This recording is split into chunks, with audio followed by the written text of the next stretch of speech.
वंदे मातरम। गीता के कुछ श्लोकों की विवेचना हो चुकी, अब अलग विषयों पर हमारी आपकी चर्चा होगी। तो अलग विषयों पर चर्चा करने से पहले भगवान श्री कृष्ण पर मैं थोड़ा सा बोलना चाहूंगी। लोगों की शिकायतें बहुत रही, आक्षेप बहुत रहे हैं भगवान श्री कृष्ण से, क्योंकि श्री कृष्ण समझ में आने वाले नहीं है, इसलिए उन पर आक्षेप लगते हैं, हमसे शिकायतें रहती हैं लोगों की। हिंदुओं ने उनको ऐसे ही पूर्णावतार का दर्जा नहीं दिया। पूर्णावतार मतलब अपने आप में संपूर्ण, अपने आप में पूर्ण। हम पूर्ण नहीं हैं, हम संपूर्ण नहीं हैं अपने आप में, तो वो पूर्ण अवतार है। सब कुछ है उनके अंदर, किसी भी चीज से चूके नहीं है। बड़ा प्यारा उनका नाम मदन मोहन, आपने सुना होगा, मदन मोहन, जिसके अंदर ना मद है ना मोह है, वो मदन मोहन। बहुत प्यारा नाम, बहुत प्यारे प्यारे नाम उनको मिले हैं। चर्चा करना, विस्तृत चर्चा करना वीडियो पर नहीं हो पाएगा। रणछोड़ दास बहुत प्यारा नाम है, उसका अर्थ भी अगर विवेचना की जाए तो बहुत प्यारी है। तो भगवान श्री कृष्ण को समझना हमारे बस की बात नहीं है। प्रेम एक ऐसी पूंजी है।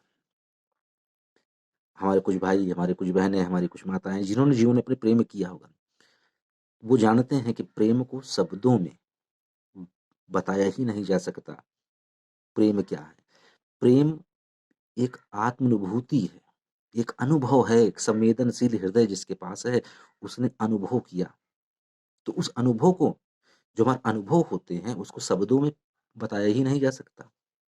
कोई अर्थ नहीं रखता। शब्द कुछ गिने गिनाए शब्द हैं, बस वही बोल सकते हैं। तो वो प्रेम और कृष्ण सेम, तो प्रेम पे भी नहीं बोला जा सकता, कृष्ण पे भी नहीं बोला जा सकता। तो हमारी बड़ी शिकायतें रही हैं कृष्ण से, अरे हम तो उनको ज्ञानी ध्यानी समझते हैं, हम तो हंसावतार समझते हैं, हम तो ये समझते हैं।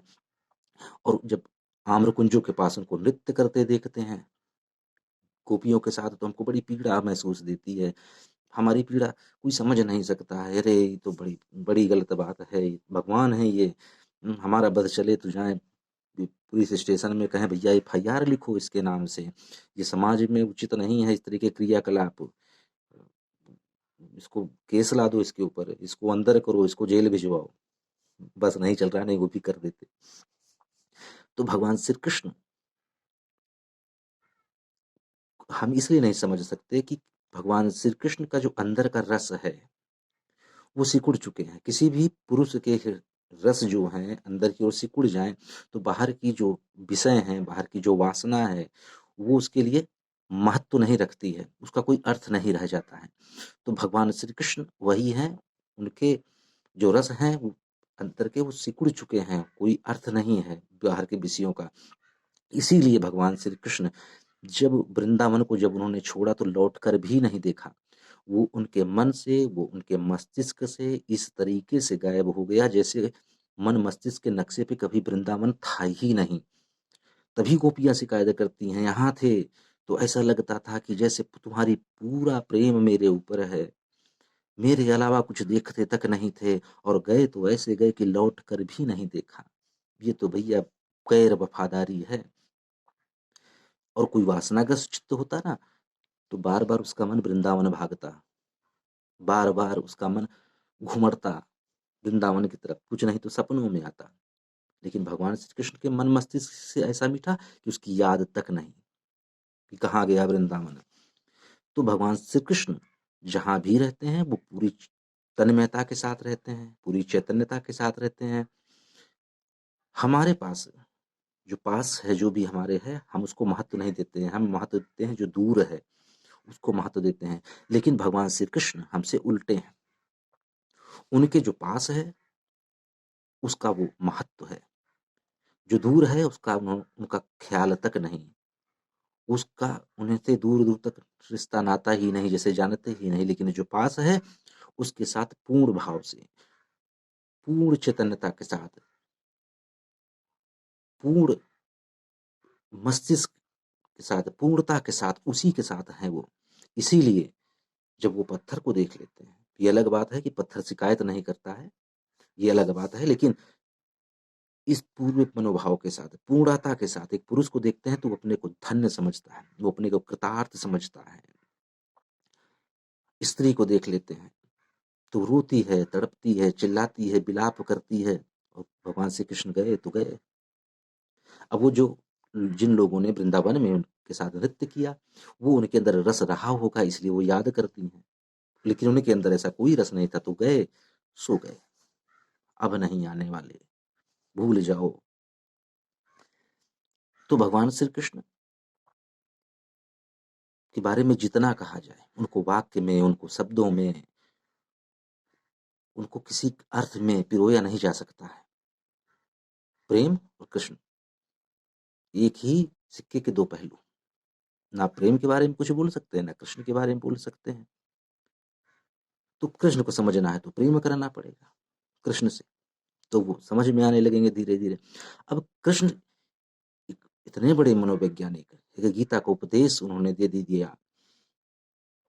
अगर यही अर्जुन किसी मनोवैज्ञानिक के पास गया होता तो वो मनोवैज्ञानिक अर्जुन से कहता कि तू समायोजित हो जा, युद्ध में अक्सर ऐसा होता है, ऐसी चिंताएं आ पड़ती हैं, ऐसे विषाद उत्पन्न होते हैं, परेशान ना हो, नहीं तो तू पागल हो जाएगा, तो विषाद मत कर। लेकिन अर्जुन तो बात मानता ही ना, वो तो और विषाद में चला जाता। तो जब विषाद में जाता तो मनोवैज्ञानिक कहता भाई ऐसा करो, अब तुम इलेक्ट्रिक शॉक ले लो या इंसुलिन के इंजेक्शन लगवा लो, वही उपाय है।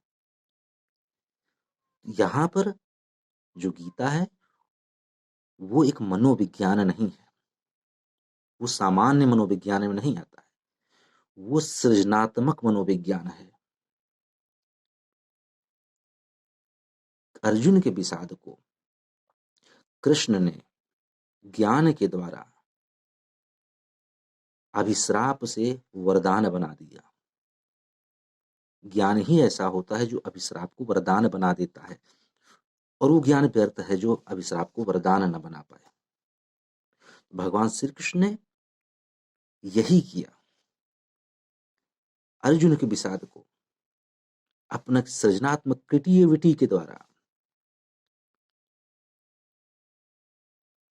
अभिश्राप को वरदान के रूप में प्रस्तुत किया। यानी अर्जुन जो उनके पास आया था एक बेस मेटल की तरह, एक कोयले की तरह, एक सस्ता कोई धातु की तरह उनके पास आया था, और भगवान श्री कृष्ण उसको बना रहे हैं हीरा, उसको बना रहे हैं सोना।